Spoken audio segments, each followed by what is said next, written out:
From the YBA Phoenix Fitness 24/7 basketball facility in Rockland, California, it's Bout That Life podcast with your host, Coach C. Collins and Coach MJ. Get it started. 3, 2, 1, let's go. Hey, welcome to About That Life podcast. I'm Coach C. Collins. I'm your host. I have special guest co-host today, Rahid Shine, the master trainer himself. Appreciate you being here, brother. No problem. We're gonna get to our guests, or both our guests, I should say. He Shine's here for a recurring episode. He did an episode before. We couldn't get to YouTube because we had technical problems, so now he can finally see his face and be on the YouTube side of it. And he's done a lot of great work since then. So we're gonna get more into that. And of course, we're gonna get to our guest that's sitting on my couch right now. And we're going to have a great episode, hopefully with a lot of information to give to you guys.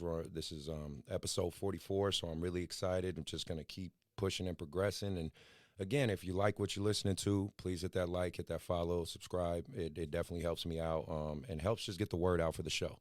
So before we get to that part, let me give a shout out to my sponsors. Dr. Dish, best shooting machine on the planet. They're the best shooting machine because they help my kids get better. If you are looking to get a shooting machine, they have the home version, they have the all-star version, they have the rebel version. Please feel free to hit them up, tell them About That Life podcast sent you, and they'll hook you up with a discount.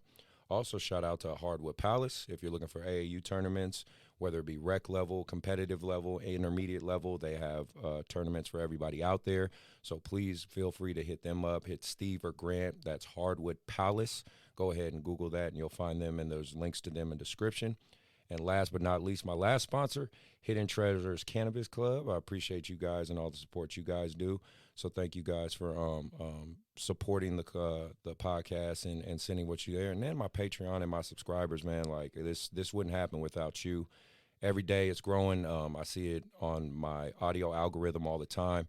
Still just trying to crack the YouTube one. That's a little tougher, but I'm going to keep putting content out there for you guys, for you people to listen. So with all that out the way, I want to introduce our guest. This kid, I've kind of seen him from afar for a long time. In the coaching world, it's just kind of one of those things you watch kids grow up. Tried to recruit him last year. I failed. But other than that, the kid's had a pretty good career right about now, high school career. He's at Jesuit High School, and obviously I'll let him get more into who he is and what he's about in this basketball world. But the biggest thing for this episode to me, I really wanted to talk about not only his journey, but the journey between trainer and player, because that's something that I don't think is delved into as much. I think with Phil Handy and LeBron, it's gotten more pushed to the forefront, but to really have an episode where a kid is on the cusp of his college career about to start and ending his high school journey and who knows from there is a great perspective to have. So without further ado, let me introduce Andrej Stojakovic. Appreciate you being here, kid. How you feeling today? I'm good. Thanks for having me. All right, man. Appreciate you being here. So I'll make this painless as possible. Like I told you, we're going to ask you some questions. I really want to delve into your guys' relationship. Always on the show, feel free, jump in, talk. You know, obviously you know the deal. You've been through this already, so just say whatever's on your mind. But I just want a nice flow to the show. I want people to know who you are. And I really want to highlight you two and what you guys have been through. Make sense? So first off, let's introduce who you are. For those who don't know, you play at Jesuit High School. This is your senior year.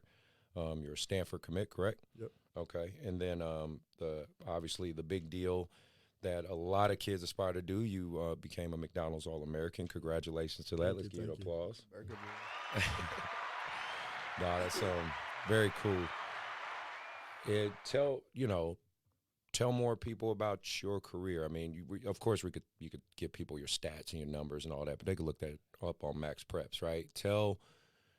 People want to know like your journey, right? Like where did you start? Where did you grow up? And obviously, we'll get into who your dad is and things like that. But tell us about yourself. Yeah. So I was born in Greece. Moved a bunch of times while my dad was playing. Moved to Sacramento. in 5th grade, and then I guess from there I kind of tried a whole bunch of different sports. Okay.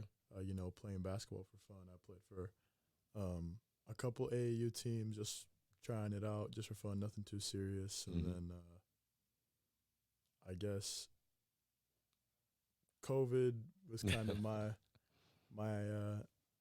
welcome into the basketball world. I mean, for a lot of kids, it was like it kind of I don't want to say ruined, but it definitely didn't help a lot of kids at all. Yeah. With like the opportunities to play at different places and all that stuff. But for me, it was probably the turning point in what made me decide to pursue basketball full time. Okay. And how tall are you? Like 6'7", right? 6'7". Yeah. Okay. So he's a big guard. The first question I want to delve into, we'll get straight into AAU. So your experience so far, and you kind of can reflect now because you're more towards the end of your journey as far as high school. Your AAU experience, what are some of the good points? What are some of the bad points? Yeah. I mean, probably the biggest point is the best part of it is exposure. Just getting the chance to play in front of countless college coaches across the country. That's probably the best part. And I think that's probably the part that most players take for granted. Like, a lot of players don't realize how big of a deal it is to have all those college coaches come see you play. Very cool. And then anything negative or any whatever viewpoint you have? I mean, in my opinion, I guess like the only somewhat negative thing is it's not as structured as like high school or overseas. But for college coaches to see you play, like it's kind of free for all. Like you gotta showcase what you can do, and sometimes that's not running plays. Sometimes it's like doing your own thing out there. Absolutely. Well, like you said, it's about showcasing more so than like your high school teaches you system and structure, and obviously you get more time, right? Because again, I don't know, but I'm assuming even with the Compton Magic, you probably didn't get a chance to practice as much, right? No. But with Jesuit, you're practicing like 5-6 days a week, right? Exactly. So you get more details, right? So let's get straight into you two guys. Talk about your journey. How did you guys meet? That relationship, fostering, because obviously, like we talked about, that's something I really want people to kind of learn about, because again, in my outlook, just so you know, I mean, Dre, you don't know me, but just so you understand my outlook in basketball and stuff, like basketball for me really saved my life. Like I went through a lot of tough times, and it's kept me going, you know what I'm saying? And I'm very, I'm a proud dad, I'm a business owner, like we talked about before the show, so it helped keep a lot of things on track for me. The relationships I've built through this game have always been something I value very much. So I think the relationship between someone like yourself and him is something that needs to be talked about and showcased, because a lot of people just don't know. It's just the details. They don't know. They see the highlights, they see the videos, but you know what I'm talking about. They don't know. So, you guys take the floor. Where we go? Yeah, you can start. So first of all, I met him through his elementary school. The coach there, which is, to me, in my opinion, he's like the GOAT of coaching. All right. Being a human, workout dude, his name is David Ankrum. Of course, yeah. Everyone knows Coach Ink. If you in SAC, everyone knows Coach Ink. Yeah. So I used to go play at the lab and all that stuff, and that's where the connection came from. So I met Peja there. Peja there, and then I met Andrej there. But I used to train some of the teams at Country Day. Okay, yeah. Like I remember you talked about that before. Yeah, he brought me in to train them. And this one, he was like 6th grade, 7th grade, when he was just kind of out there trying to figure it out. Yeah. And it's funny because when he didn't just come in a walking bucket, like no, dude, he was like a baby deer. Right. And when they was like, "Oh, that's Peja's son," right? Of course, And I'm like, "I mean, that's dope. It's cool. He's so young. Yeah, you know, that don't really mean like Peja's obviously he's another GOAT. He's a Right, legend. right. Of I was course. like, damn, that's Peja's son, but then Yeah. I was like, that's Peja's son. So yeah, connection through there, and then one of my good friends, one of his closest family friends, Drake UU. I've known Drake UU for a long time, and he's a hooper and stuff, and he's seen me play and train, and he kind of solidified that connection because he's closer to their family. Nice. And then we started getting after it in middle school, here and there, and then really started his eighth grade summer going into freshman year. Yeah. So I mean, well, yeah. I mean, that's obviously how you met. But what helped you trust him? You know, and gravitate with him? Because I mean, that's a funny thing, especially with kids. Like people don't understand it takes a village, but there's certain people obviously you build strong bonds with. So what on your side of it? Probably Coach David Ankrum. Okay. It All was right. probably like, yeah, I mean, he wants nothing but the best for kids. So as soon as that connection happened, it was like Ank wouldn't, you know, throw somebody like him at me to train me for no reason. Right. He knew it was best for me, and I guess like just being available and like the consistency of working out was probably the biggest thing, because a lot of trainers are like, you know, like they prioritize like, you know, I got to work out with this kid just as much as this kid, but they're not on the same level. Right. And all that stuff. But, yeah, the consistency was probably the All right. main thing. So then for you, what age or grade do you think it really started to click for him? Kind of from as the trainer from that, because of course you see the progression, sure, but where did you like see it? Like, okay, he's getting it. I think I would say probably the end of freshman year. Okay. And kind of like right before when COVID started. Mm-hmm.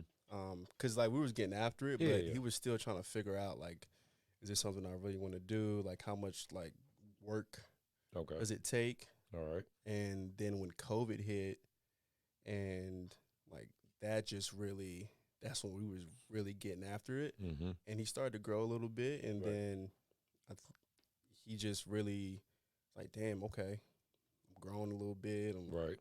filling out a little bit. And then he really just started. That's when, Yeah. to me, that's when Yeah. really started. to Does click. that sound pretty accurate for you, Dre? Like, Yeah. okay. Yeah, I mean, when COVID started, we had so much time. Yeah. Yeah, a lot There of was people. nothing else but basketball for some people. Right. So it was just trying to go at it every time. And the biggest thing is like there wasn't any competition. Like there was no games, no nothing. So all we could do is try to get better with ourselves. Yeah. You against Train you? by yourself.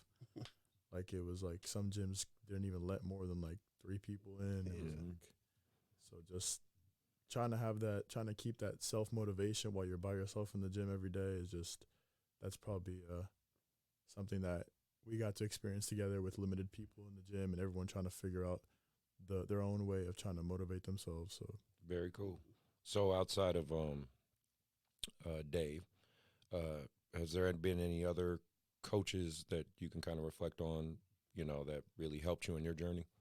I mean, Dave, the coaching staff at Jesuit, for, you know, helping me with the transition from playing JV freshman year into playing varsity sophomore year. But other than that, in terms of coaching, like it's been limited. So. Yeah. No, I get it. I mean, like I said, ain't no damn wrong answer.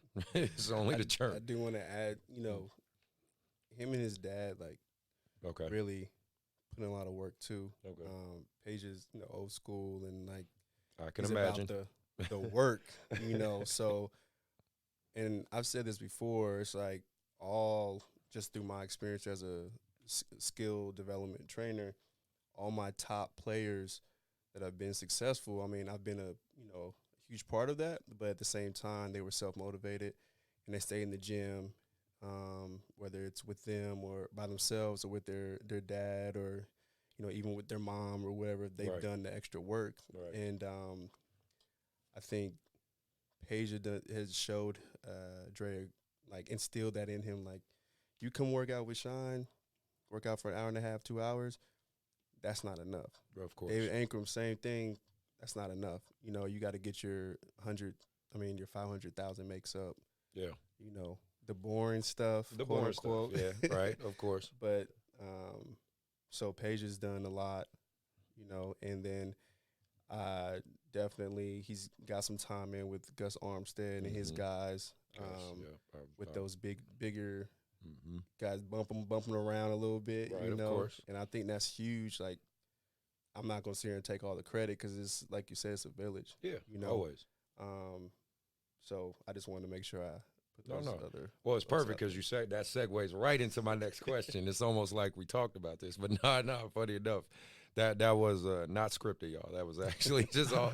No, because I did want to talk about, obviously, with your dad. And you know, I was here in Sacramento when he played for the Kings, and I got to watch and witness that team, you know, with him, Mike Bibby, Vlade, Bobby, like just how great they were. You know what I mean? I was here in that moment. I'm a Warriors fan, I'll be real with you. So we sucked at the time, but I was living out here, going to college myself, going to JC and playing JC ball. So I got to witness it. So, you know, funny how life works, circle back. I'm sitting with his son, so that's pretty cool. That's super dope. But obviously for him and the expectation, and this is, so I call kids like yourself legacy kids, right? The Scottie Pippen Juniors, Kenya Martin Juniors, Gary Payton Juniors, you know, just in general, right? Just you guys have fathers who got to play at the highest level of basketball. Yeah. Let's just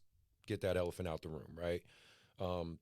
Some it goes very good for, like, let's say Kobe Bryant, you know, God rest his soul, but clearly he pushed it to the max, and his dad, you know, was an ex-NBA player. And then, of course, you have players like Michael Jordan's kids who, you know, played college and whatnot, but you can obviously see they got burnt out and the pressure got to them, right?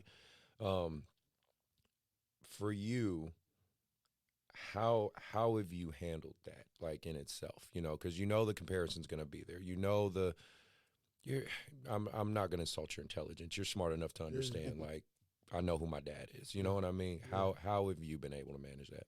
Yeah, I mean, there's definitely positives and negatives to it. Obviously, there's, like, pressure, but there's also a stereotype of, like, things being given to you. Mm-hmm. So I think, like, with that comes, you get exposure, all eyes on you. But adding on to that, it's also like, all right, all eyes are on you, but everyone is now looking at the details, like, what are you doing wrong? Right. Like, you can be as good, but because you got so much attention and all this pressure, like, people are going to try to nitpick or whatever you're doing wrong. And like they're waiting for you to fail. Exactly. Yeah. Exactly. Because funny enough, so I had Danielle Barnes on my show, which is Matt Barnes' sister. Yeah. And her son, he's doing football now, but at the time he played basketball. Yeah. And even he would catch shit just for being Matt Barnes' nephew. You know what I'm saying? Like, he's not even, like, that's not his kid. Like, that's just his nephew. And he would catch a lot. Yeah. So, you know, I can only imagine, man, like, being, you know, directly a son. And you have a younger brother as well, correct? So do you think he wants to walk the same path and play basketball or whatnot, or do you think he might gear towards another sport? I have no idea. He's still trying to figure things out. He's playing everything. Okay, that's good. That's perfect. That's perfect.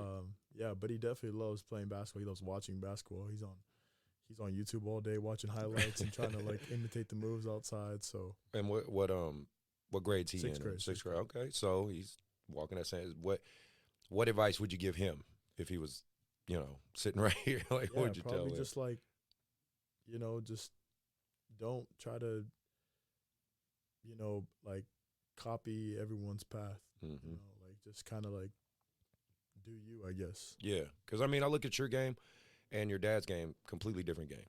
You guys don't play the same. You know what I mean? You're more, I would classify more, and again, the NBA, obviously, you have a role, so he had a role with the Kings, so, but I would say more his role was, you know, a spot-up shooter. Yeah.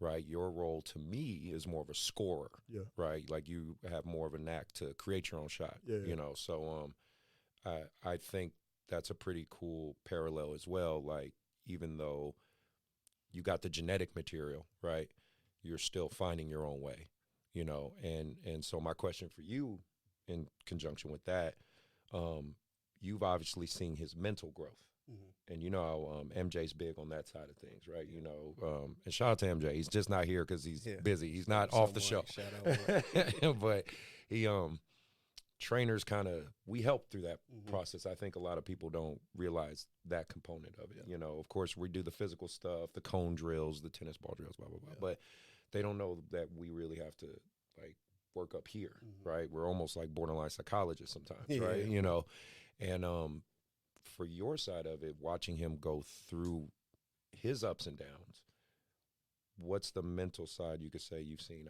grow for him? Yeah. You know, I think he's taken everything, like, you know, very subtle. He's never too high or too low. Okay.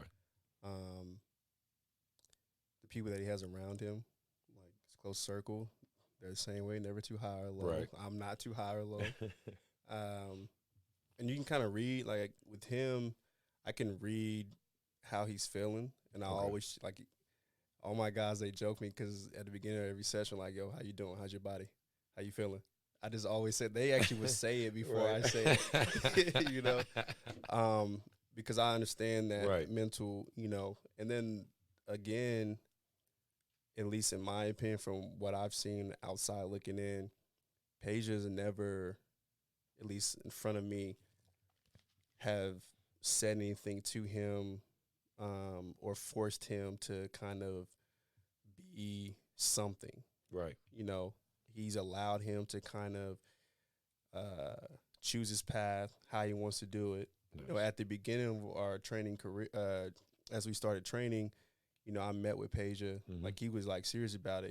We met at Starbucks. Peja loves coffee, by the way. He loves his coffee. Surprised. We met, and I had my notebook. He had his notebook, and he just pretty much just asked me, like, you know, what can I do for him? Like, he's heard about me, right? But what can I do? What do I see for Andrej and, you know, all that stuff? Because he didn't have to go through all this. No, of course not. And he was, like, super humble. And even in workouts, and I tell people this all the time, our first workout and all the workouts that he's there, like, Peja would rebound. Nice. Rebound, chill. He might say a little something just to kind of get him going, like, talk some mess to him. Right, of course. That's a dad thing. Yeah. But it's super cool to see, like, someone like Peja, who, in my opinion, is going to be a Hall of Famer. Yeah. You know what I'm saying? Yeah. Like, he's just humble. Like, he's just like, we're about this work. Right. You know? So I think that helps, and it just shows, like, who his family is, and it just shows in him. Like, you don't really have to do too much. Yeah. And he's been pretty good at being vocal about who he wants to be and what he likes and what he doesn't like, what he wants. And everybody in the circle, like, trust it, and we just go with it. So then that kind of, it got me thinking this question. Did Peja let you do your job? Like, Absolutely. Be his trainer? And you'll know kind of, I think you kind of feel where I'm coming from right now, but did he, you know, he let you do your job, correct? And yes. I asked him, I remember asking, like, all right, this is what I'm going to do. Like, is this cool? Because I didn't know, you don't. Yeah, of course. And it's let's just, like you said, I think we talked about it on your show, like, when you're dealing with an ex-pro's child, there is, like, okay, how do I approach this? Right. Is he cool with, like, you know, how I talk to him? So I get it, bro. Trust me. So my Peja was like, Shine, do your thing. I trust you. Nice. And then after he's watched me, like, train him multiple times, it's kind of like he just chills and sits back. Right. You know, which is, for me, that's an honor to have someone, again, like himself, to respect me as a trainer, skill guy with his son that's been at the highest level. Yeah. So he let me do his thing. Like, he just literally let me do my thing. And I circle back with that because, you know, parents, unfortunately, in this AAU world, and now that you're old enough to really see what's going on, you know, and this is just more or less our world and what we deal with on the business side of it. But, you know, you'll have a dad or a mom who's an engineer try to tell us we don't know what the hell we doing. You know, they're like, you don't know what you're talking about. It's like, oh, okay, if you say so. I think I know a little bit about it, but, you know, so for all you guys listening out there or watching on the YouTube, yeah, just learn that. Like, if you take your kid to a trainer, and he or she is doing their job, just let them do their job. You don't need to. That's like taking your car to the mechanic and then, are you sure that's where that goes? Like, are you usually like your mechanic's gonna be like, okay, you fix the car then. Right. You know, so I just wanted to, wanted to definitely get that one out there. So then, you're committed to Stanford. Yep. Congratulations. Thank you. You looking forward to that? Yeah, 100%. All right. So, you know, I have to talk about it. Yep. Isa, right, is there. And that's true. That's 2 Jesuit kids you're attached to. I mean, I feel like Jesuit should put you on staff right about now. I don't want to be on staff, but I feel like they need to give you a thank you, a plaque, something at this point. Did you produce 2 high caliber athletes like this? Just saying, just throwing that out there, Jesuit. But no, so did you get a chance to talk to Isa, or has I'm sure you guys know each other, whatever. Did that weigh in a little bit on your decision or anything, or did you just kind of fall in love with the campus? Or I mean, in terms of like basketball, it didn't affect the decision at all. But it was kind of comforting knowing that I'm gonna have someone that I'm close to, and know they're with me. Mm-hmm. And just like as a freshman, you know, you go through all kinds of stuff. Yeah, you starting over, kid. You about to find out fast. You starting over. Yeah, exactly. So for you, you know, I kind of laugh at it because it's kind of like the Phil Jackson question of, you know, who worked harder, Kobe or Jordan? You know, like things like that. So like kind of for you, you know, with him and Isa and watching both of their progression and stuff, you know, how do you look at this? I mean, are they just like 2 hard workers, you know, 2 sides of the same coin? Or maybe with him, you got to put in his foot in your butt a little bit harder with him, and Isa was a little easier, or, you know what I'm saying? But I that's, you know, speak on that relationship with those 2 in that. I would say Isa, like, I mean, I was with Isa like since he was 10. Yeah. So I kind of instilled that earlier. Mm-hmm. So he's always kind of been like that, had a chip on the shoulder. I remember you talked about that. Yeah. Now he's just he went after it. But with Dre, I think when we first started, he was still trying to figure out like what am I doing here, you know? So, and I understood that. So I knew when we first started, when we came to workouts, he was trying to soak it all in. You know, he was trying to push himself, but he didn't really know how to push himself.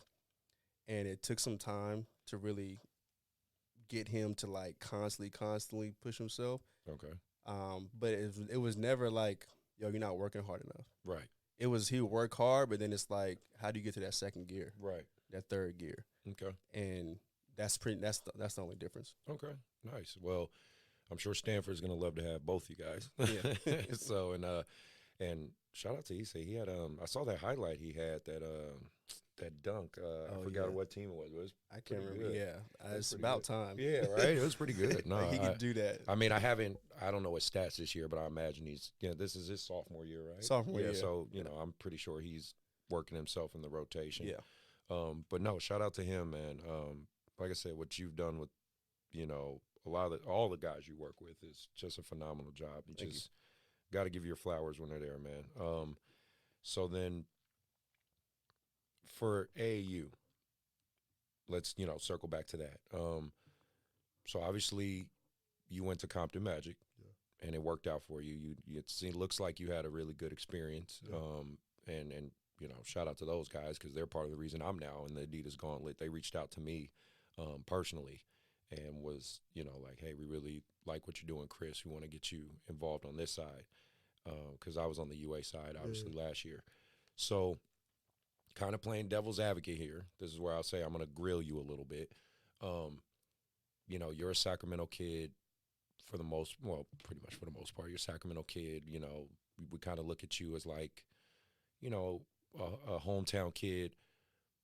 I know for me and other AAU coaches and stuff, we would have liked to seen you with a Sacramento AAU team or even a NorCal AAU team. But again, no knock on what you decided. That's your decision, and it obviously worked out for you. What was kind of your major pull of wanting to do Compton Magic kind of the others? I know I went after you. I know West Coast Lee went after you. I wouldn't be surprised if the Soldiers approached you. You know, just all those teams. Yeah. What was like your big pull with playing with those guys? I would say just I guess the history at the program. Yeah. Just like they've had countless guys that I was following their journeys. Like a couple of years ago, I was looking at YouTube videos of Compton Magic guys. Right. And those guys took the same steps. And I think they do a really good job of keeping that structure of like, we're going to recruit kids, but we're not just going to get a bunch of like guys that can be potential 5-stars. We're going to build around certain guys. Okay. And they help every guy with their own stuff. Like we got 3 guys that can go to Power 5 conferences, and then we got guys that can go to the WCC or the Big Sky. Like they're gonna. Like, either way, you're getting an education and you get to do what you love. So it's a win all around. Yeah. Okay. No, that's good. I always want to try to speak from both. You know, on my show, I want to speak from all sides. You know what I'm saying? So, and then have you?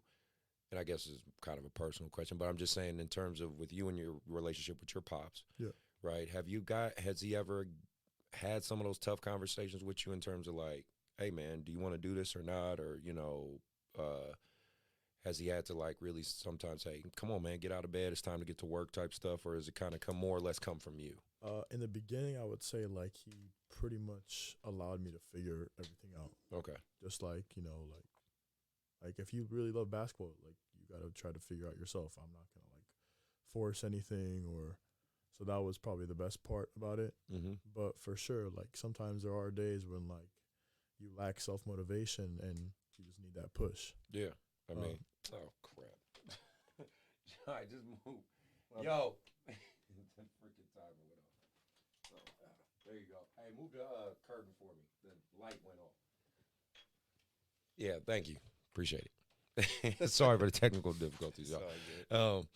No, that's cool. Just because, again, I think I like to unpack that stigma. This is the thing, and I was talking to Shine about this. Like, a lot of people don't know your guys' side of things. You know what I mean? Yeah. Of course, there's people that speculate. There's people that, you know, like you alluded to earlier. Oh, he's an NBA kid, son. It's just easier for him and all this stuff. There's not a lot of platforms where you guys get to advocate for yourselves, and I know I'm kind of using you as the voice for all the NBA kids, which is not, you're not that. You only can have your experience, but I do think you guys probably all have similarities, right? Like if I sat you down in a room with Bronny Jr., Scottie Pippen Jr., Kenya Martin Jr. I think if we sat all these guys, you all would have some similarities, you know what I'm saying, of some of the adversity you guys dealt with. So that's just the place I'm coming from. I want you to be able to speak your side of it, right? So I spoke with, on a different note, I'm collaborating with Ryan from Touch Shooting with some AAU stuff, and, you know, he's giving me some kids so we can put them on the Adidas platform. You know, like, I'm trying to word this correctly. What was some of the adversity you dealt with playing on that Triple SB circuit? Like, you know, obviously a lot of kids want to play at the highest level. We don't get necessarily always an opportunity to talk to kids fresh after playing at the highest level. Yeah. You know, what was some of the hurdles that you went through? And if you know of some of the hurdles he went through, kind of that he talked to you about, you know, both you guys feel free to talk about it. But I want you to really not just talk about your experience. You could say, oh, yeah, we flew here, we did this, they paid for this, I got this gear. But I mean, that's the obvious stuff. Yeah. Tell me about, like, the games where maybe you were, like, not playing very well, or you were in front of colleges and you felt like, oh man, I'm really nervous right now. You know, I want that side of it. Yeah. You know what I'm saying? I mean, the biggest part was like getting out of the local stuff and going to a program like that where all of a sudden you're playing in front of 100 college coaches at your game. Not only is that pressure, but it's also like, at least for the program I was in, like we had 3 guys that are going to Power 5 conferences, and who's going to be the guy?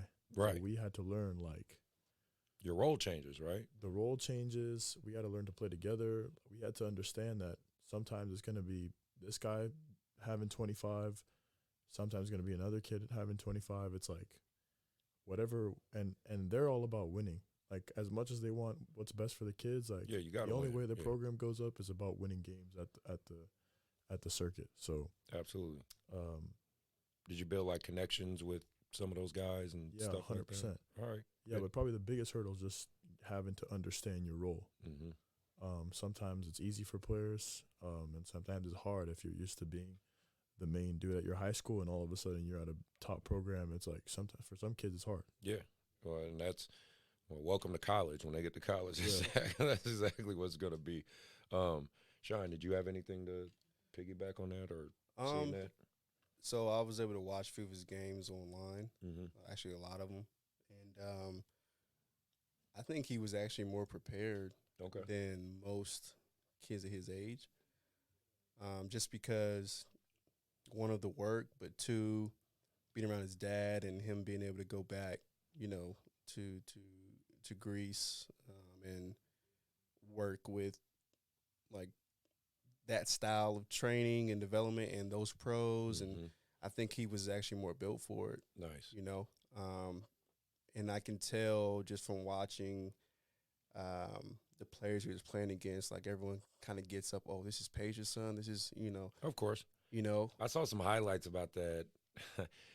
Just not to cut Yeah, you off. no. No, it just clicked when you said that. So, and you probably didn't even see, like, you know how social media is. It's Instagram. It is what it is.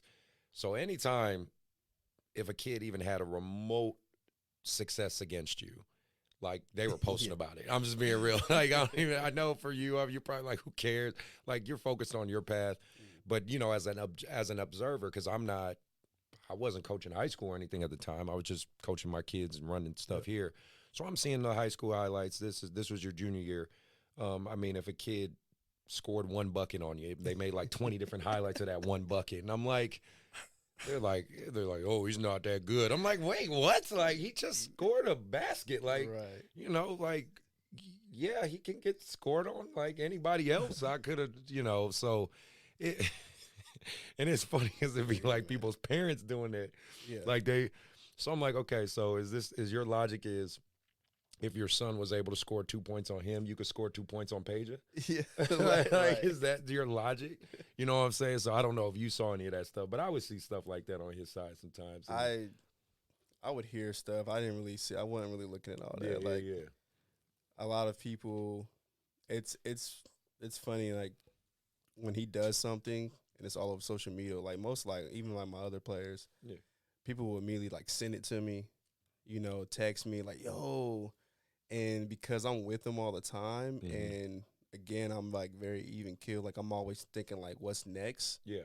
It's like, yo, that's dope, or okay, that's cool. Oh, yo, he got scored on, or he got dunked on, or It happens. not that happened to Dre, but it's like, Right. like, it's basketball. Like, what are we talking Yeah, about? Well, my thing is if you try to play defense, and again, I'm a defensive coach, just so you understand where I come from. Like, that's my stock. Like, that's what got me a scholarship. You know, I was a defender, and I could shoot a little bit. But, like, if you're a kid that wants to play defense to any degree, and if you are playing at the highest levels, it's inevitable you're going to get dunked on. You're going to get crossed up. You know what I mean? You can't hide from that. You know what I mean? It doesn't like, you can't show me one NBA player in the league that's never been dunked on or never, like, LeBron's been dunked on. yeah, exactly. Like, so this whole ridiculous notion of, like, but I think that's part of the, when Austin Rivers spoke on that podcast, I can't remember what the name of it was, where he was talking about highlight culture, right? Unfortunately, you're growing up in it, right? But I don't know if you saw that video where he was saying guys who got highlights back then, like you didn't pay for that, like you got that, you know what I mean? Like you had to earn it. Yeah, you had to earn for someone to want to highlight you and showcase, you know. And I said it, you know, shout out to Simply, Ballers Bridge, all those programs, Ballers Life. It's nothing wrong. This is a capitalist society, man. Ain't nothing wrong with making your money and making highlights a business, right? There's nothing wrong with it. But I do think it could get diluted where basically anything could be a highlight at this point. You know what I mean? You know, yeah, you know what I mean? It's just, that's the problem. And that's, you know, I it's a give and take for me, because I'm in the business AAU, so obviously I need that side of it, right? Because let's say I got a kid from like a small private Christian high school, some Division 6 in the middle of nowhere. Well, he's not going to get the same opportunities as far as being seen like you will at Jesuit or even being with the Compton Magic. So YBA needs to have something in place to give that kid a fighting chance, right? Yeah. So it's a good and bad to both sides, right? I think we all can be aware of that. I think it's funny watching the evolution of the game and watching, you know, I'm 40, man. It was just different for me back then. It's different, and I'm sure it's different for you too, bro. Absolutely. But I am. It's some good and bad to it, but I'm glad, you know, we're able to kind of see the evolution of it all. With it's my last question before we go into the next few segments, and shoot, we'll be out of here pretty soon. But like, there was a story I heard about you, and your dad. I can't remember if I heard it from him or it might have been from Todd from FIBA. And it was a good story, and it highlights a cultural thing that I just want to point out on this show. So just so you kind of understand me, I'm kind of a anti-reclass guy. You know, kids reclass a lot. Yeah. I'm not super anti-reclass, like, oh, you can't reclassify no matter what. Like, no, I'm not that. There's obviously times where it's appropriate. Yeah. But we're kind of living in a day and age where everybody's doing it. Mm-hmm. A lot of kids are doing it, and I think it's becoming a problem. Like, I'm just telling you this as an AAU coach. I've gone to tournaments, like national tournaments in Portland. My 8th grade team is playing a team with 16-year-olds on it in 8th grade. 16 years old in 8th grade. That means they're about to start high school 17 years old. You know, that seems pretty crazy to me, right? You know, I think one of the there's a kid, I can't remember the kid's name. I wouldn't say his name anyway because I'm not going to speak on a kid like that. But he's supposed to be one of the top 6th graders in the country. You know, how much you can rank a 6th grader, whatever. But so rumor is he's like 14, 15 years old in the 6th grade. You know what I mean? Like that, doesn't that seem a little, right, too much, right? So what I alluded to the story with you is I heard, especially like during the pandemic and stuff, your dad took you back to Greece and he kind of spoke on it to have you train and play against basically grown men, you know, grown men and like pro athletes or whatnot. Is that true? Did he do that for you? I mean, as long as I've been living in the U.S., I would go back every summer to spend time with family and stuff. But the last 2 summers, my dad took me and just had me train with the U19 team. Yeah. And all that stuff just to get a feel for, like, grown men, like, just, like, playing against them. And I'm sure they beat you up a little bit. Exactly, and and right. Over there, they make you pick up full court. Like, it's crazy. And the physicality, you're going to get hit by 2 7-footers in the same possession, screens, everything. Okay. And it's like, it's different. So it's something that like a lot of high school players don't get to experience. So that was probably super helpful for getting into Compton Magic, and just being able to hold my own. And so that's just kind of, well, that kind of ended right there. But in terms of, but you know how I feel about this, man. Like, you know, we talk about it. I wish more parents and people did that. Not, not necessarily fly you to Greece, but in terms of, to get the best out of yourself, you play up, you don't play down.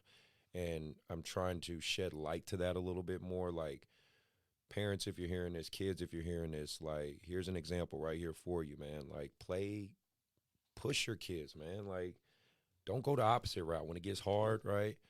I mean, I'm sure you've had hard coaches or, coaches that had pretty high demands of you, you know what I'm saying? Like, it's easy to just quit and walk away, right? So, I mean, if you have anything to say to that, but that's my standpoint. I think kids need to be pushed the opposite way, not down, push up always. No, man, I agree with you. Okay, perfect. So before I forget this question, so the McDonald's All-American deal, that's exciting. How are you feeling about doing that, like, and playing in that game? Pretty excited? Super excited. All right, good. And, like, I looked at your team. You and Bronny going to be on the same team, right? Yep. Yeah, so how exciting is that? Have you met him? I mean, have you guys we played against each other once. Okay. Compton Magic against Strive for Greatness. But I got to talk to him like just a little bit. But I guess it's exciting. Yeah. Having me, Bronny, and Jared all on the same team. Jared McCain. Oh, wow. Oh, yeah, I forgot that. Wow. I guess it's going to attract a lot of attention. Oh, yeah, it definitely is. Those type of guys on the team. But it's cool. I'm just looking forward to play against all those guys and just, yeah. You got you going into it with any expectation, or you just going to go like, hey, I'm just going to let it rip and see Obviously, what happens? There's practice before, like, all eyes, like NBA prospects, NBA scouts are there. Mm-hmm. So everyone's going to be looking at details and stuff. So obviously you got to go after it during practice. But in terms of the game, just looking forward to having fun and just, being a part of that type of event is just surreal. Yeah. Where are they having the Houston? Okay. They're in the Final Four. Oh, nice, man. That's gonna be cool. Beautiful. Are you going? You No, go. I might. Man, no, that'll be cool. I mean, yeah, this is just. I mean, I can't remember the last time at all, if at all, we had a McDonald's All-American come out of set. I got one. Who? Jordan Brown. Jordan Brown was a Mc. Yeah. I didn't know he was a McDonald's. I didn't know, bro. I didn't know. Because I didn't know if he was a McDonald's. I remember when he was at Wood Creek. Yeah. Then he left and went to Prolific. So I didn't know. Oh, yeah. Outside of that, I didn't know anything else. All right, well, there we go. So Jordan Brown and then Marcus Nelson.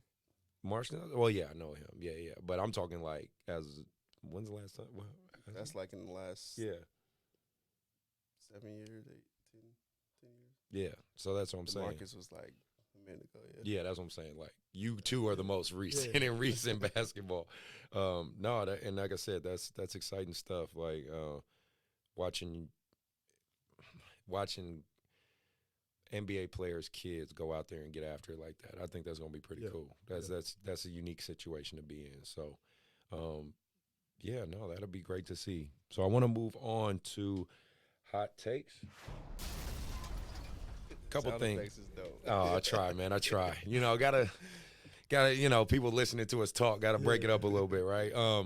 So had a couple crazy things happen. UC Davis and UC Santa Barbara got into a brawl. I saw that today. Yeah, thought that was interesting. You see that, Jay? Yeah, don't fight. Try not to get in any fights. Yeah, it got pretty crazy. So, it's and that's why I was kind of segue and talk with you guys about. Something about this year in hoop, it's been a lot more physical, to say the least, to me. Like, you had Donovan Mitchell get into that scrap with and then Austin Rivers. Yeah, like and there's been some women's college and again, I don't know why, but it just seems like this year there's a lot more hostility. And I guess it's not necessarily a bad thing, because I'm a little old school. I do like to see I ain't gonna lie, I like to see you guys compete. Like I don't want to say hate each other, but like you hate to lose, so you willing to go at each other. Now, obviously, there's a fine line. I don't want to see kids fight. I don't want to see anybody fighting out there because, if I want to go see fighting, I'll go watch UFC. Like I ain't trying to see that, but I do like the passion behind it in terms of just watching. Because I just remember. I want to say like 2016, 2017, 2018 kind of to me was the more softer years of, and everybody was buddy, and it just didn't. It seemed like people were going through the motions. At least that's how it felt for me. I'm just curious what you think or what you see. I mean, I think COVID had a big part to do with that. Everybody was kind of bottled. Everything's been bottled up. Yeah. This is I just think a lot of emotions bottled up. Yeah. A lot of stuff that's been happening in the world in general just kind of forced people to kind of want to stand up for themselves more. Yeah. And not back down. And then, like you said, everyone's just super competitive. Yeah.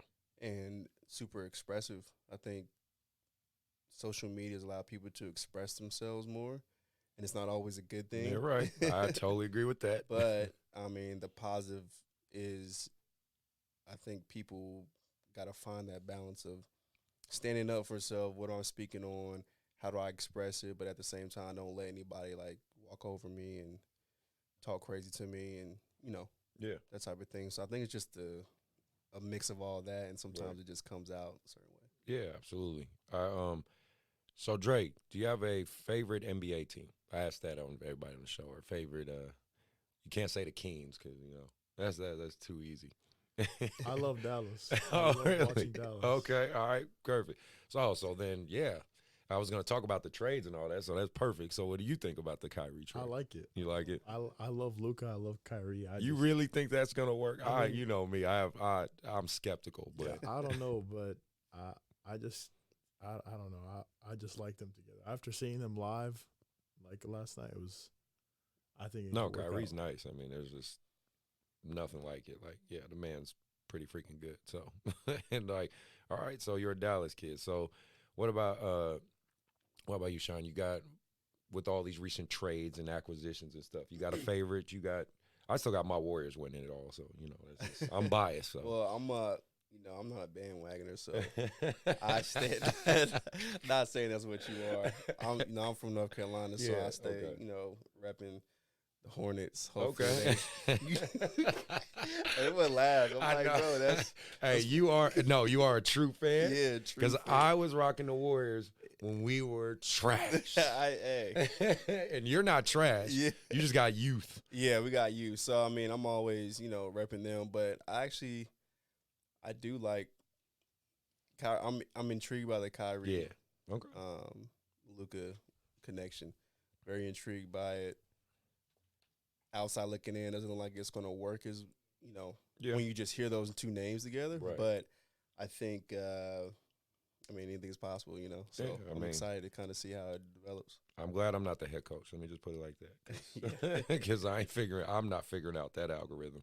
Yeah. And then just be honest. And one team I like that I really wish I think they need some more veterans, and maybe it makes sense what I'm saying is the Houston Rockets. Yeah, you know what I mean. Mm-hmm. Like what they've done with. I'll just be honest with you. To me, they look like an AAU team. Yeah, they look like a pro AAU team. I'll just be like kind of what you talked about, Dre. With sometimes they just kind of roll the ball out there and you just do your thing. Like that's how the Houston Rockets look to me. And they got some great young talent, but. Man, that's a team that needs some veterans. They do. You know what I mean? They need just that, I don't know, like an Iguodala or just somebody, that older, like, hey, man, like, what are y'all doing? Because who was there that left? John Wall, right? Or not? No, he's back. Is John Wall back? They traded him back. Wait, because he went to the Clippers for a minute, right? Yeah, they just traded? They just traded him back. Oh, wow. That's crazy. And I remember watching a podcast he was on. And he was talking about that. He said, man, like, I tried talking to those guys, but it's hard to get through to them. And that kind of – I only circle back to that because it kind of alludes to culturally what I think is difficult. For you, Dre, if you have dreams to go pro, and if that does happen for you, God willing, you're you already seem kind of like a cool, even keel, like stoic type of kid, you know.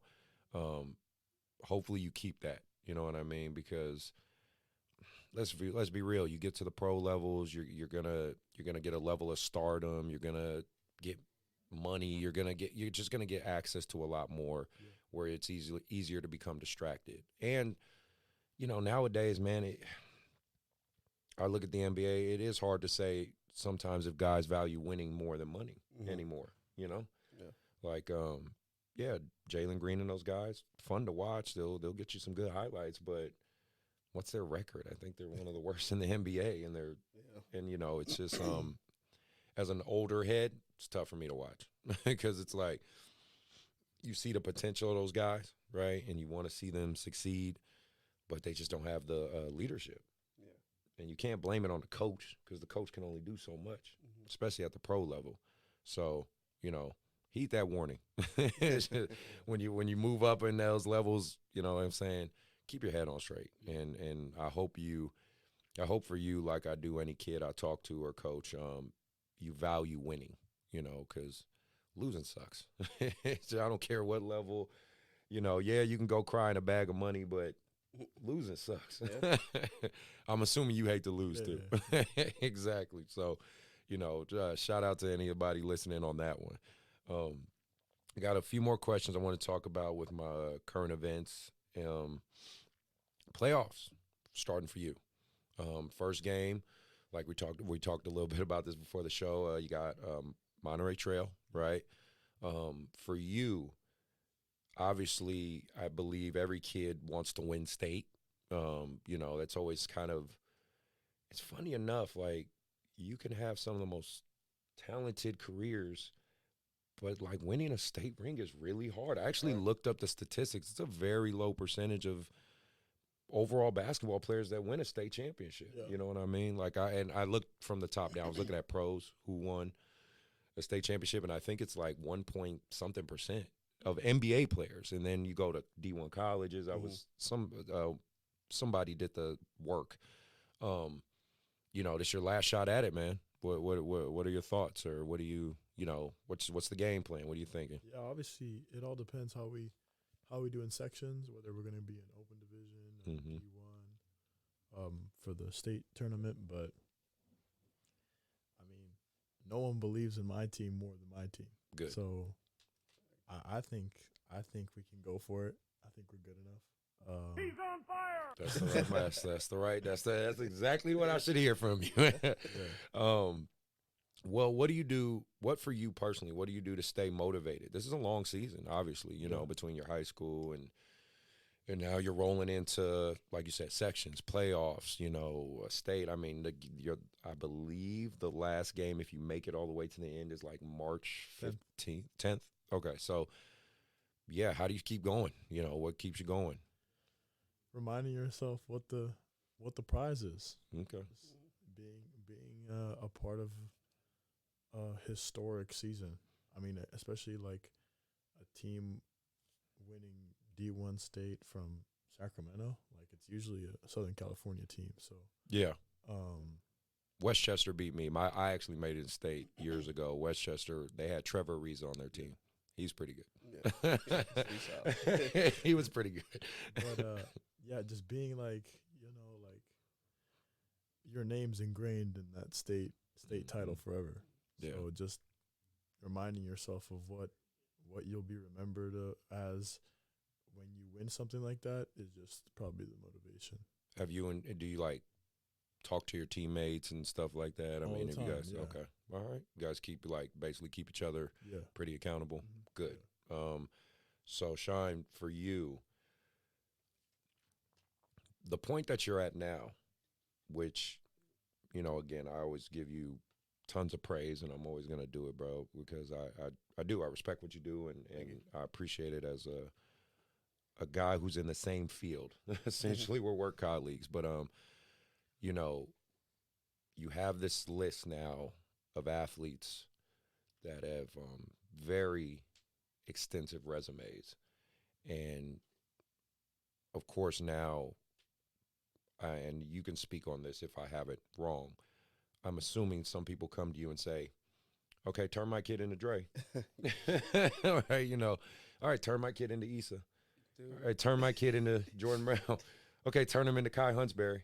Right, like and how, you know, please speak to that a little bit. How do you keep these parents, for one, realistic, two, you know, let them understand each kid's their own journey, and also still like, I like to think every trainer, every coach leaves an imprint on a kid.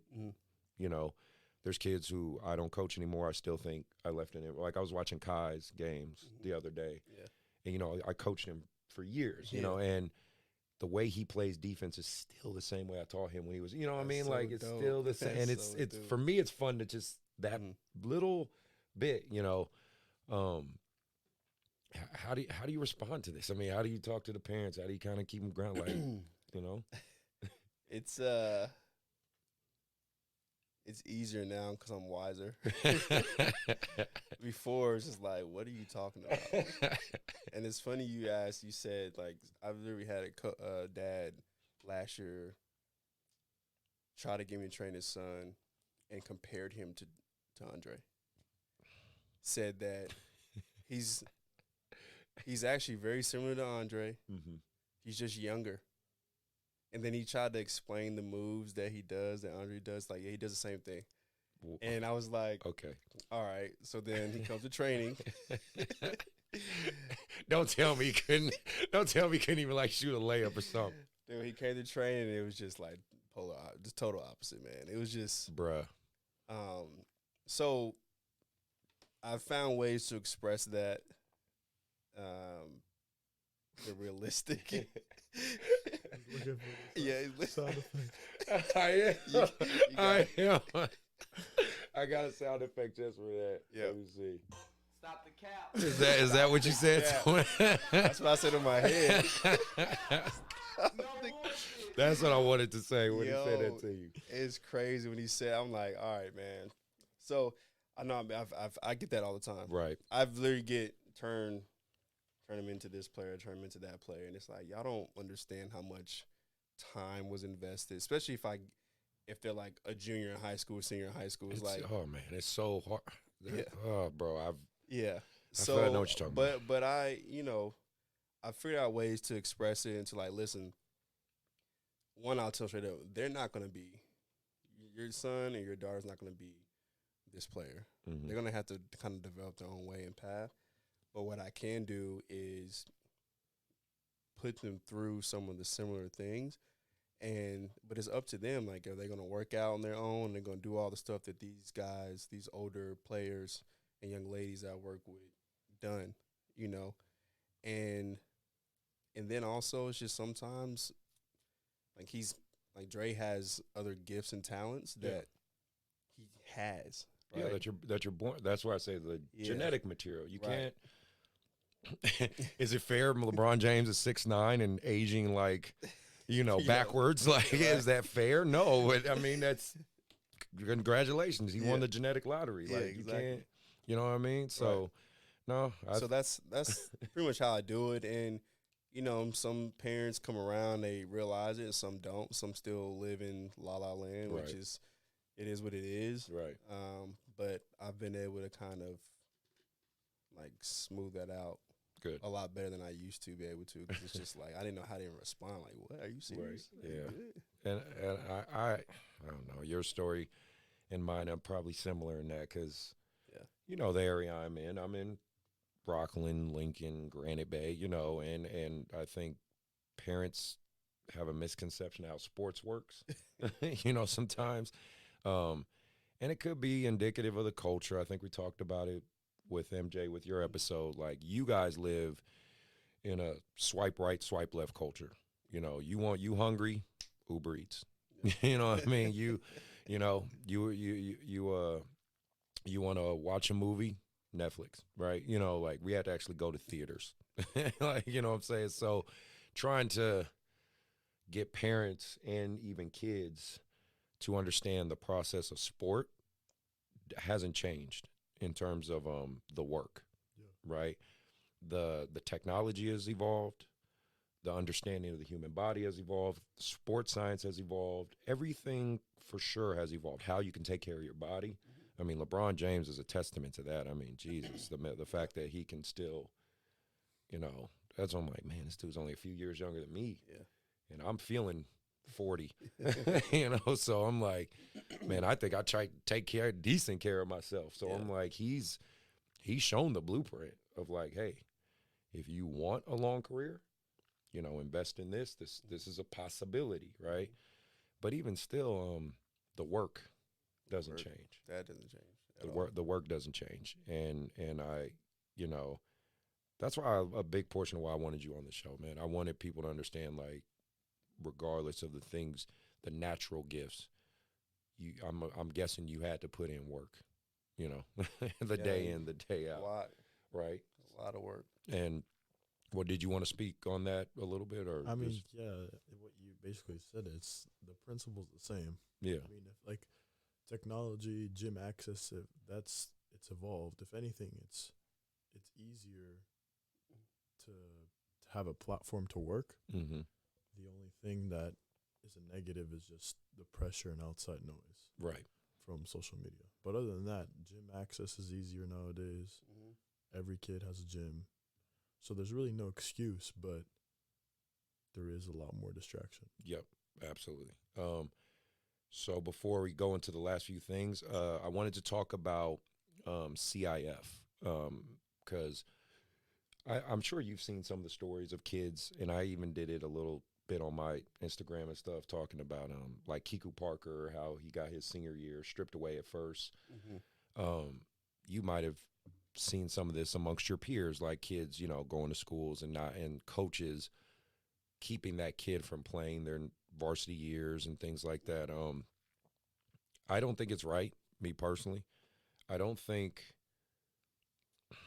if a kid needs to transfer high school, now again, I don't think a kid should transfer high school every single year. I think that's a bit excessive, But let's say it's your freshman year, you're out of school, maybe not a good fit, or you're just not vibing with the coach or something like that. Transfer one school, okay, do your thing, so be it. But unfortunately, there's a lot of coaches who take stuff personal, a lot of head coaches who take things very personal, and they take it out on the kids. I don't think that's right or that's fair. Dre, I kind of wanted to just hear from your side as a representative of a high school player. What's your outlook on that? Because you basically got a governing body of people that make these decisions for you guys. Yeah, I mean, for sure. Like, there's a bunch of different things that can go into like reasoning behind someone with transfer. Mm-hmm. Bad relationship with the coach, or a lot of times the player has a family friend or family member that's coaching at another school and just wants to play for that person. Mm-hmm. But for me, I just didn't want to change. Like, I was happy at the school I was at, even though like there was a player at my school already going to the next level and was a good example of it. Mm-hmm. A lot of players would think that, oh, okay, well, that's going to take the shine away from my opportunity. Right, so let me go somewhere else, right? I mean, for me, it was kind of the perfect opportunity because just playing with him was kind of like an advantage. Like, he would tell me his outlook as a senior in high school, and that just kind of prepared me, and it's kind of been easier. So nice. Well, I'm glad you said that perspective, because again, it circles back like what I said before. Kids run away from. Yeah. You know what I mean? I don't. Maybe it's different for me and you growing. I wasn't the kid that ran away from tough. You know what I mean? Like, a coach is one thing. A coach is, because that can be. My varsity coach hated me. I'm gonna be real with y'all. Like, my varsity coach, my senior year of high school was terrible. Like, and it was just because my varsity coach straight up told me he didn't like me. And it was what it was. So that's different. That's a grown man not liking a kid. Basically, what I was. But for people, like you said, they see a guy that's really talented in front of them, and they go, "Well, man, he's too good. I don't want to have to battle with this guy. I'm just gonna go." Yeah. Where does that come from? I don't know. Where do you think? You think it's just a culture shift? Just is what it is. Definitely culture shift. Okay. Definitely. the ability. AAU. Yeah. Who's players jump from AAU team to AAU team. Yeah, that's true. Even you see it in college basketball now, like the transfer portal is portal. crazy, but they changed the rule where you don't have to sit out. So now you can literally just go and play right away. Yeah. So definitely culture. Piggybacking on what you said about the kids transferring to CIF, not allowing these kids to play, like I hate it because, like Jerry said, there's millions of reasons why they transfer, whether me as an adult agrees or disagrees. They want to transfer, Yeah. And as a coach, I think to be upset at a high school kid leaving your program and trying to be a part of the reason why he's not going to play at the next school. It's vindictive. That's so vindictive. Yeah, it's like, do you care about the kid or do you care about yourself? And I see a lot of that, and it's very tough. One of my kids currently I'll say intercom, because I need people to really realize, like, Devin Lewis, like, yeah. Dude, great kid, great family.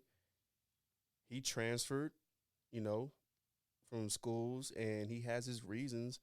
And it's like he's just trying to play, and he's trying to play in college for free if he gets that opportunity, but he's a really, really good kid. Yeah. He has a high GPA.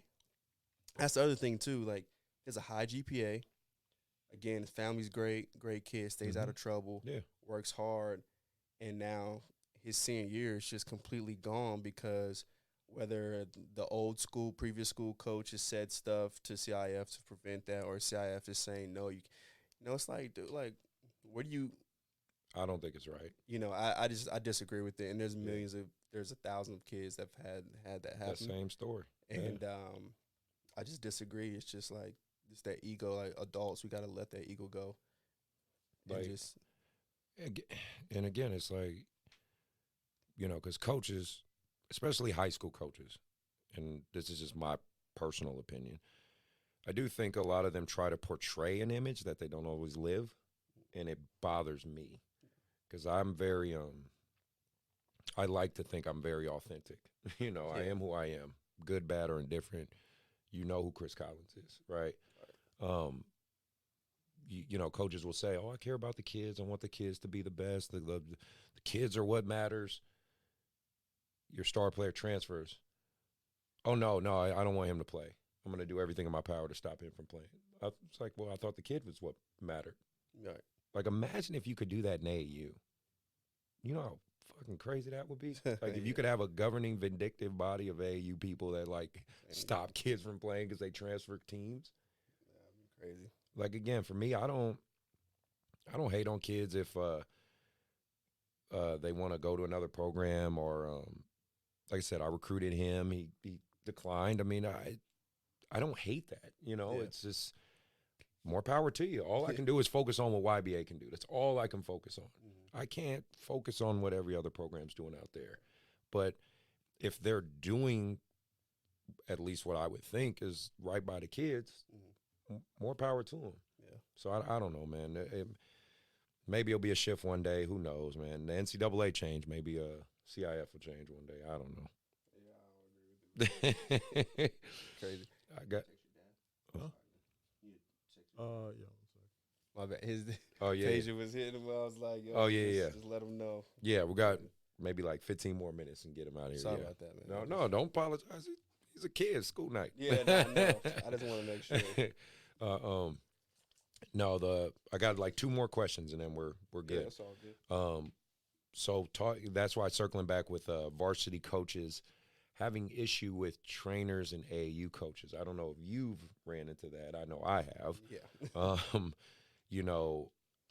They kind of criticize or critique. Dre, I'm curious as a player, have you experienced that? Like and again, I don't know your coaches at Jesuit. I know a couple of them, like the freshman coach, but I don't know like your head coach and stuff like that. But have you ever ran into high school coaches that seem to have an issue with like trainers or AAU coaches, or they've been pretty chill for the most part?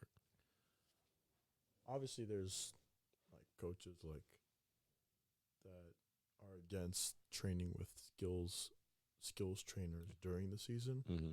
But other than that, Yeah, okay. Well, you're one of the lucky few because I'm telling you, I've dealt with, and I've said him by name on the show. You know, like I'll say it right there, like Taylor at Rockland High.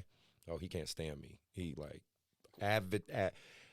literally tells his kids like, and his best kid, like the best player on his team right now, Mark. I coached him since 6th, 7th grade. Yeah. Like, and he'll sit there and say to him like, you know, Chris, he don't know what he's talking about, or you know what I mean. Like they take little jabs at me through the kids, right? And I don't know where this stems from. I don't get it. And my whole take is, coaches, you do realize we're in the same field as you. We just want to see these guys enjoy the game of basketball and grow in it. I don't know if you have any experience or stories you want to share, but I have a lot of stories, but experience wise, I mean, obviously Jesuit is it's all love there. Yeah. Coach, I mean, yes, definitely. Coach Kelly, like he's super dope. Allowing me to come in, actually with Isa, but I've also trained previous players at Jesuit even before Coach Kelly was there. Mm-hmm. But I would say there's other schools where coaches kind of are a little hesitant or against it. And I honestly think it's just because, one, they don't know me personally, and two, they've probably had an experience with another trainer. Yeah. And unfortunately, because Sacramento's so small and some trainers aren't as professionals as others, I would say. Absolutely. I agree. And it just takes one to kind of, affect the rest. And I'm even experiencing that now with coaches that just don't know me. They just hear trainer, Sacramento. Oh, he's like so-and-so, so-and-so, so-and-so. Yeah. Versus them really knowing who I am. And another thing, too, I'm not really big on social media. Yeah. So I'm not all out there. So that's another reason why they don't know me. And I don't know if that's like good or bad thing, but I think it stems from that. And unfortunately, until coaches are open to actually speaking with the trainer, which I've actually tried to talk to coaches, but they just, even when, I don't know if they know who I've worked with, but I'm sure some of them don't know. And then if I mention someone's name, they might be like, oh, okay, wait a minute. Right. You know, Yeah. or they could be like, oh, you didn't really work with him. You probably just. He just came to one session and you just saying it's an interesting dynamic because the basketball community is like any other sports community. Like football, they have their own thing, baseball, soccer, volleyball, they all have their own plus and minuses. I just know for me, I created this platform because I'm trying to bridge some of these gaps and tear down some of these misconceptions and walls. Because again, like maybe a varsity coach listens to the show and he finally gets to hear your side of it and hear who you are. You know what I mean? And hopefully that opens a door. And then like for you, maybe a kid hears your side of things and because again, they're that kid that, is in a small high school somewhere and they think like, man, I'll never get a chance. But then they hear like, oh, Dre had to work his ass off too. Yeah. He had to work hard. He had to put in the work. You know what I mean? Like, okay, I'm doing the right thing. You know what I'm saying? Like that's the whole premise of why I think it's important to have these dialogues. You know what I'm saying? Mm-hmm. The only last question before we get out of here is another AAU question. I've experienced this a lot. I'm sure to a degree you have too in terms of your business and things like that. And I don't know if you have as a kid because you're the market. That's the reality of it. When we're AAU coaches, you're our customer, right? We're marketing to you. So you might not see things that go on behind the scenes. But it seems to be a wave now, at least I see it this year, of AAU programs bashing each other, whether it be straight up or subliminally or, you know what I'm saying? Like, I for one don't think I need to speak bad about a program in order to recruit a kid. Again, I circle back to when I recruited you. I don't think I spoke bad on another program or anything. I think I just said, hey, this is what we're doing at YBA, and would love to have you a part of it. And but I think even in the text I said, you're going to be fine either way. Like, you're going to be good either way. And to me, that's just me. I, like you said, I'm trying to be more professional, right? I really would like, and I'm just saying this more or less for my take and vocally, fellas, programs, we need to stop going at each other in a negative way and just appreciate that we're all in this together. You know what I'm saying? Like Marcus Kirkland, we talk about a lot with trainers. Trainers bashing each other, talking mess about each other, you know, behind closed doors and all this. Like, I really think a lot of that needs to stop. And I'm just going to be one of the ones on my platform to say it with my chest out, say it very proud and loud. Like, there's enough talent, enough of these kids to go around. You know what I mean? And none of us own any of these kids. Not at all. So, I don't know. That's my soapbox. That's what I want to say. If you want to speak on that, please feel free. But, yeah. I mean, I'll piggyback off you. You know, I agree. AU teams, talking about the AU teams and trainers and all. You know, I mean, like I said, we talked about it. I'm still to myself and in my own lane. Yep. I don't really get into that type of stuff, you know, because it doesn't affect me and my training and who I am. So, but I do hear about other trainers, and sometimes some trainers trying to talk to me about, and it's like, I'm good, dude. Right, you know? right. So I just think, like you said, there's a pool, and if you're really about the development of the kids, then that's what you should be about. Have you seen or experienced anything like that?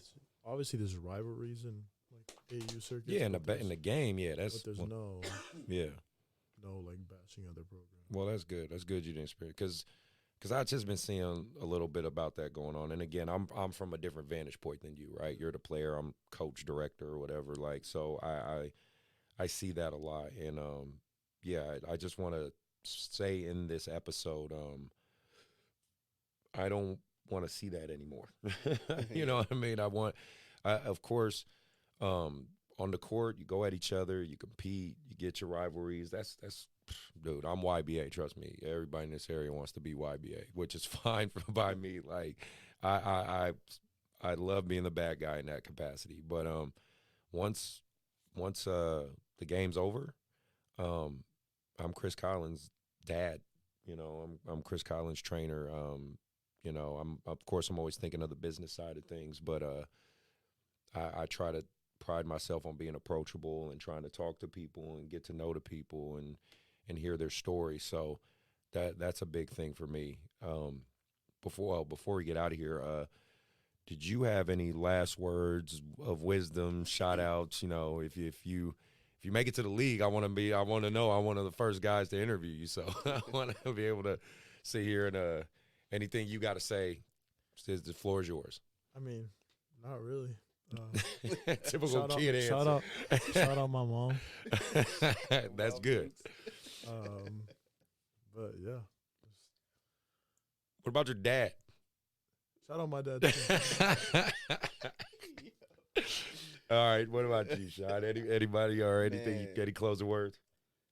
I mean, I shout out hoop culture. I guess. I mean, yeah. Shout out Peja and his family for trusting me with Dre. You know, shout out Ain't. You gotta keep shouting him out, man. I'm telling y'all, man. This dude, he's the man. All right, perfect. Well, that concludes the show. Again, Dre, thank you for taking the time to come out here, man. I appreciate it. And then Sean, obviously for you, always love, brother. Always feel free to come back. I always could use another guest host all the time. And MJ, I know you're working hard, bro. I know you're doing your thing with your productions. Happy birthday to your wife. I saw the Instagram. Looks like you guys had a great time. So, you know, I'm happy for you, man. And come back. Like, shit, I need my other co-host. But no, Other than that, hopefully you enjoyed the show. Hopefully you learned a lot. I want to keep bringing out good guests for you guys. Hopefully this Tuesday, I will have the head coach of Sac State, Coach Patrick, here, sitting on his couch. We want to talk really in depth about the transfer portal so kids can really get a grasp and understanding of how they have to approach AAU recruitment, because it's not the same. It just isn't. And you guys have to learn to adapt. We as coaches and programs have to adapt. So, hopefully that episode, I can give you guys a lot of information to help you guys navigate where to go, what to do, how to do it, because obviously I'm here to try to help you guys live your dream. If you made it all the way to the show, all the way through, you're a real one. Do the HBO special, help a brother out, and maybe hit that subscribe and that notification button. Keep trying to crack this YouTube algorithm, but thank you for those on the audio side who keep listening, because I am getting tons and tons of downloads on that one. So I'm going to keep bringing this information to you and good guests. Again, thank you guys for being here. Appreciate you big time. Everybody be safe, and we are out.